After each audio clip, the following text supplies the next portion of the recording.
Chapitre 61. La fille de Davette. Ambrosius Bjurman hésitait. La cathédrale d'Uppsala était dans leur dos, le château à leur droite. Le cartographe faisait appel à sa mémoire. Je ne suis pas revenu ici depuis mon enfance. La ville a changé. Isco et Marcus patientaient. Ils venaient d'arriver à cheval de Stockholm. Des dizaines de jeunes gens en cape et chapeau sombre à l'air pressé se croisaient dans la rue, des livres sous les bras. Certains devisaient, d'autres riaient, la ville bruissait d'animation. Isco avait réussi à convaincre Ambrosius que la consultation des archives ecclésiastiques rassemblées à Uppsala serait essentielle pour la réalisation des cartes du nouveau royaume de Suède. En réalité, Isco n'en savait rien, mais c'était le seul moyen qu'il avait trouvé pour se faire ouvrir les bonnes portes. Ça doit être là. Mon père n'a été pasteur que 10 ans à Uppsala. Nous sommes ensuite partis pour Stockholm. J'étais tout jeune.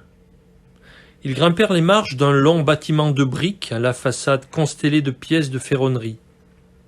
Tandis qu'Ambrosius partait au renseignement, Isco resta en haut des marches.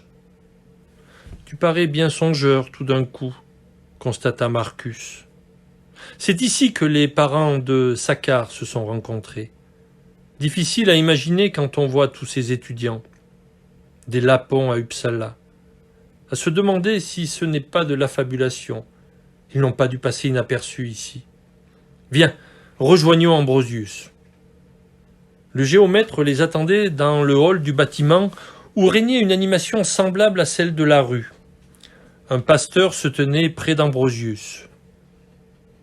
Il me dit que l'accès aux archives est exclusivement réservé aux religieux luthériens et qu'en outre, la portion qui nous intéresse n'a pas été rangée de mémoire d'homme.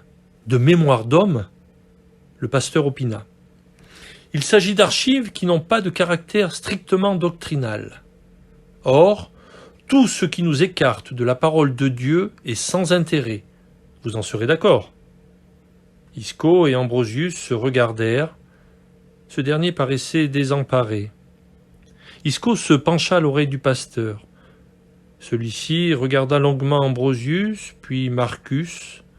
Il finit par acquiescer, à regret. Il les conduisit par un dédale de couloirs jusqu'à l'entrée d'un corridor isolé. Un homme se tenait le long d'un mur, pâle, éclairé par une lampe à huile, assis devant un large registre. Ces gentilshommes sont à la recherche de documents et récits qui concernent les régions frontalières de la Norvège et de la mer Arctique, d'anciens récits de missionnaires. Ils sont autorisés à les consulter sur place uniquement. Ils agissent à la demande du pasteur Gothus, en charge des paroisses de Slibojok et Nassavjol. Il s'agit d'une mission de la plus haute importance, diligentée par le Conseil royal, sous la haute autorité de maître Ambrosius Bjurman, grand architecte du royaume de Suède, qui demande la discrétion. Le pasteur se retira. Ambrosius aurait broyé Isco sur place s'il avait pu. L'archiviste les détailla un par un d'un air suspicieux. Sans un mot, il les amena jusqu'à une porte au bout du couloir. Il dut s'y reprendre à plusieurs fois pour l'ouvrir. Elle ne l'avait été depuis des lustres. Il retourna à sa table.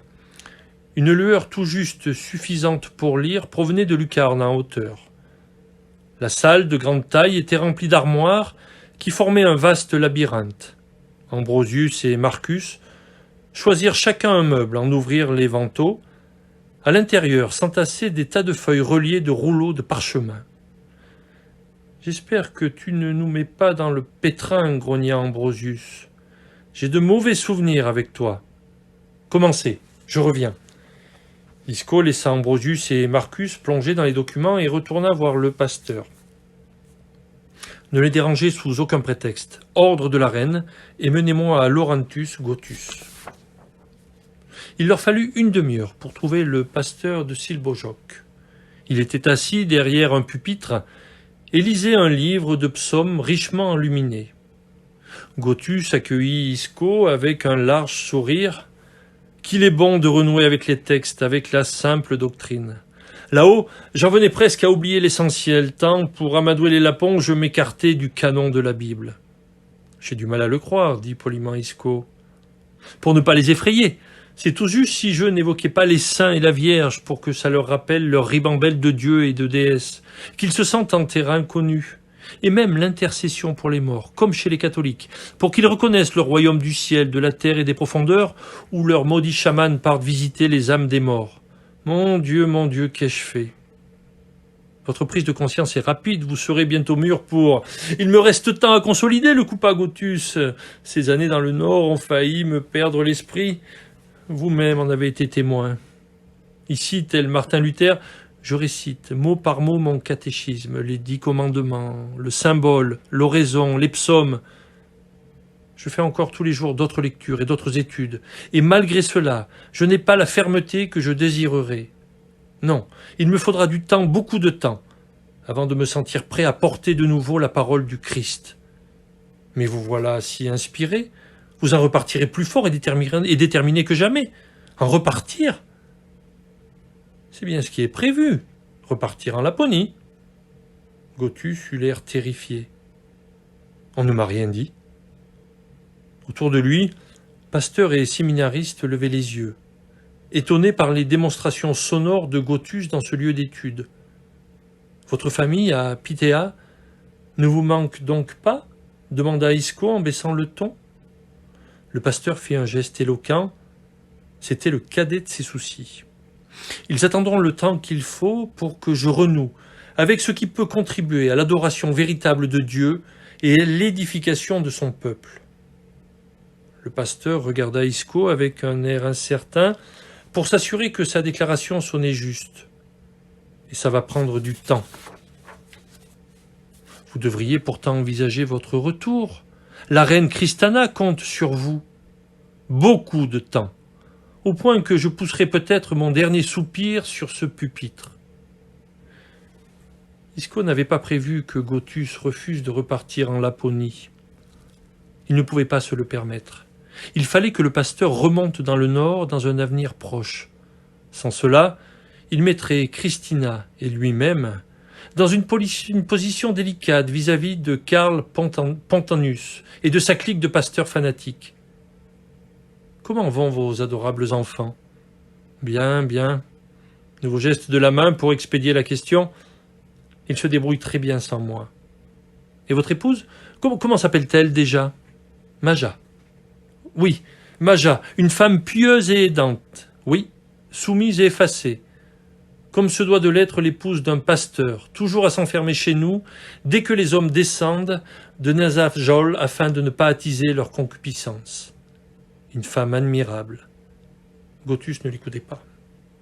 Car vous savez comment l'homme se conduit quand il est saisi par le démon. Ses mœurs se délitent, son jugement se galvaude, Les yeux du pasteur roulaient sur eux-mêmes, il s'enivrait de ses propres paroles. Vous-même, Isco, qui voulez tant que je remonte dans le nord, vous en savez quelque chose ? Je ne suis que votre fils très pécheur, dit Isco en s'inclinant. Vous voyez ce que je veux dire. Vous m'intriguez. Ce fut Gotus, cette fois, qui baissa le ton de sa voix, avec cet air retorse qu'Isco lui connaissait. On m'a rapporté que la fille de Daveth avait enfanté. Isco se redressa. Il tenta de garder le masque, mais Laurentius Gotus avait frappé juste. Il serait regrettable pour votre réputation que cela s'ébruite. Et cela ne saurait manquer d'arriver si je suis renvoyé en Laponie. Vous ne pensez pas à ce que vous dites ? Et n'importe qui a pu la mettre enceinte. Oh, de telles pensées si peu chrétiennes. Tenez, demandons donc à cet homme qui arrive ce qu'il en pense. Il est tout à la fois diacre et lapon. Élevé à Uppsala, il saura lui ce qu'il faut en penser. Monsieur Père Sari. L'homme s'avança entre les pupitres et s'approcha du pasteur Gotus et d'Isco. Sari, un petit homme au visage fin et éteint, flottait dans son habit monastique noir. Mon révérend, ce Français ici présent, peu au fait de nos coutumes, avait une question à vous poser. Gothus ne perdait pas Isco des yeux. Mais la menace voilée de Gothus passait déjà au second plan. Cet homme devait être Père Sari, l'un des enfants lapons qui avait été envoyé à Uppsala pour devenir pasteur en même temps qu'Isaac Kieri. S'il était du même âge qu'Isaac, Père Sari devait avoir pas loin d'une 50aine d'années. Il semblait plus jeune. Isco avait 1000 questions à lui poser, mais il devait se débarrasser de Gothus, sans se le mettre à dos. Isco le salua. Père Sari attendait, ses petits yeux perçants qui contrastaient avec le reste de son allure fixaient Isco. Une question sur la spiritualité des Lapons, en effet, mais je crois que cet endroit d'étude biblique est mal choisi pour aborder un tel sujet. Je vous laisse à vos lectures, pasteur Gothus. Non, ne bougez pas, je sais que vous êtes impatient de retourner à votre catéchisme, et je ne manquerai pas de m'occuper de votre affaire.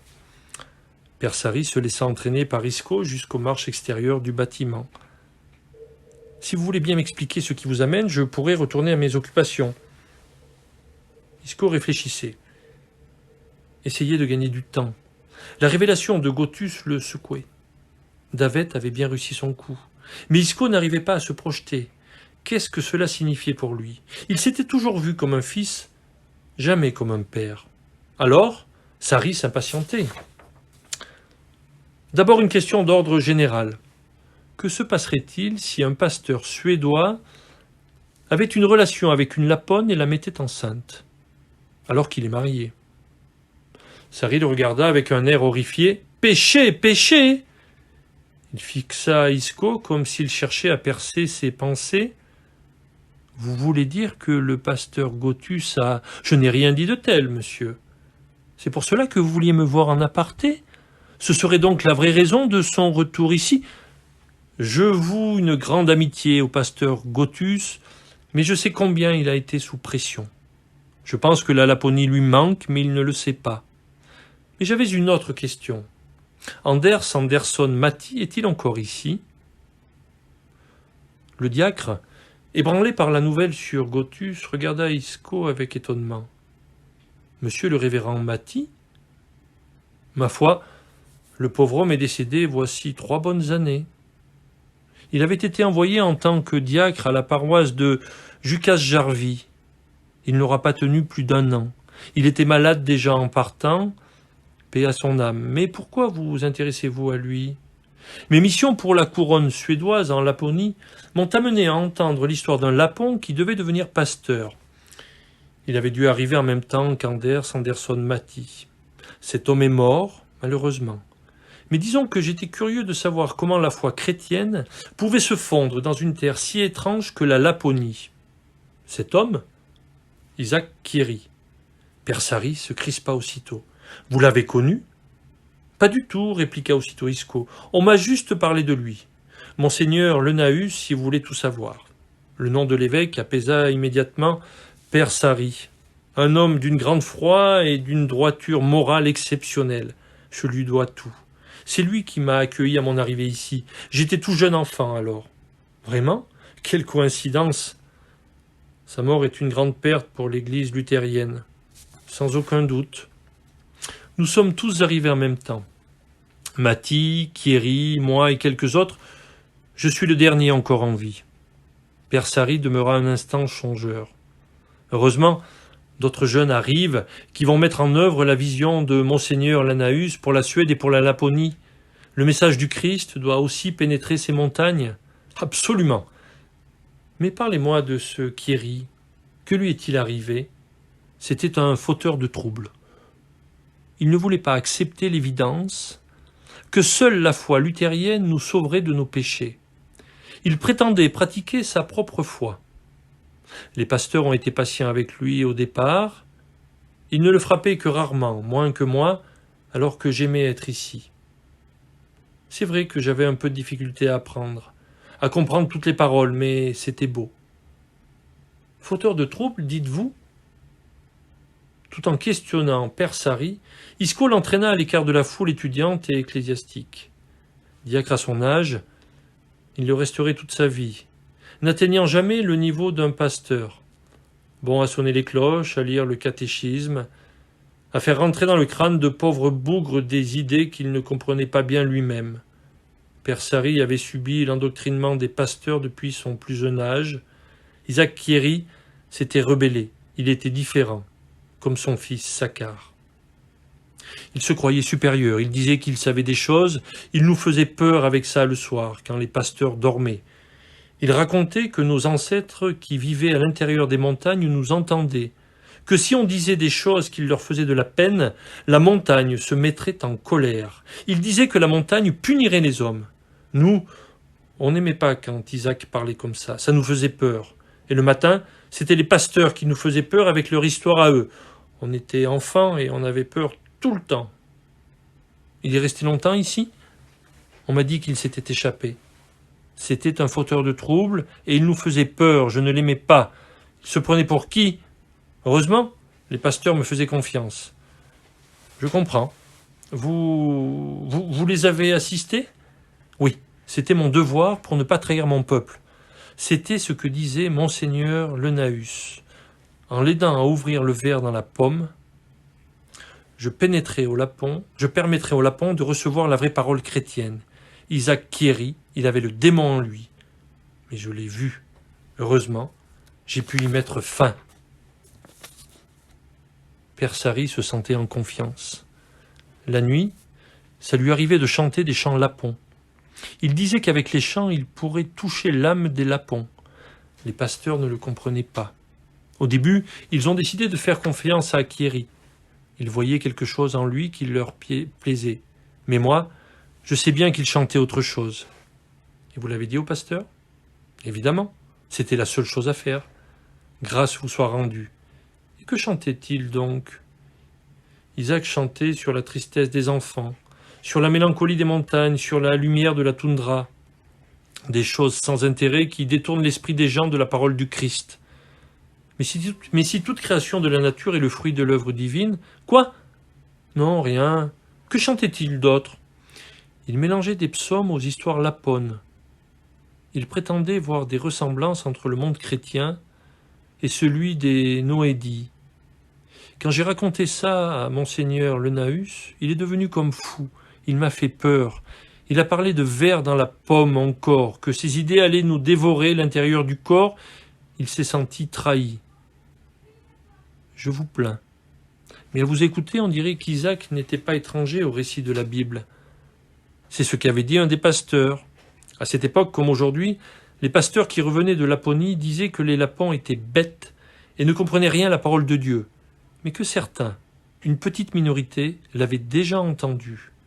Et les pasteurs ne savaient pas quoi en penser, parce qu'ils pensaient avoir affaire à des sauvages. Et que disait Lenaeus ? Que Thierry était possédé. Mais il fallait le prouver.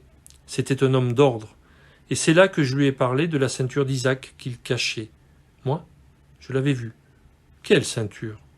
Une ceinture lapone avec des bijoux d'argent dessus. Isaac l'avait gardée. Il me l'avait montrée une fois.